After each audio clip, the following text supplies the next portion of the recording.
Cela fait partie des incontournables de l'été dans les Côtes-d'Armor. La récolte du coco de Paimpol a débuté il y a quelques semaines maintenant. Elle s'étalera jusqu'à mi-octobre pour les 84 communes concernées en Bretagne Nord. Une année visiblement exceptionnelle, notamment pour les saisonniers, comme nous le racontent Kevin Guignou et Aurélie Janssen. C'est un travail qui n'a plus de secret pour Vincent Guégan.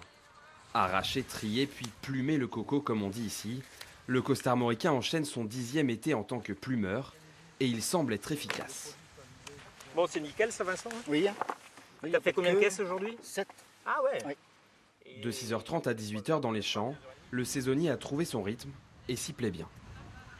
Non, c'est pas dur du tout. Non, il faut se lever le matin et puis bourrer dedans. Comme lui, ils sont près de 2000 saisonniers chaque été à récolter le haricot paimpolais. Les plumeurs sont payés au kilo ramassé et peuvent choisir leurs horaires de travail.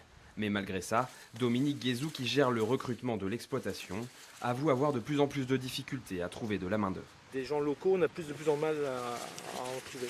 Alors qu'avant, il y en avait. Ah ouais, avant c'était que ça. Hein. C'était des gens de la commune, des gens des communes environnantes, des femmes de marins à l'époque. Tout ça, ça a changé, quoi. Les gens viennent, quoi. Surtout, c'est l'évolution de la société, je pense, aujourd'hui, quoi. On a du mal à les fidéliser, quoi. Pourtant, cette année, situation sanitaire oblige, les producteurs ont dû trouver des travailleurs locaux. Un vrai casse-tête. Il y a beaucoup moins d'étrangers quand même à venir récolter le coco, puisqu'ils sont bloqués à la frontière, ils ne peuvent pas avec toutes les normes qu'il y a. Donc ça pose quelques difficultés. Aujourd'hui, je sais qu'il y a des collègues qui ne ramassent pas tout leur coco parce qu'ils n'ont pas assez de personnel pour le ramasser. On aurait eu 5-6 personnes en plus, nous, ça aurait été très bien. D'autant que la récolte est plutôt bonne cette saison. 5000 tonnes de gousses devraient être vendues cette année, comptées entre 2 et 3 euros le kilo.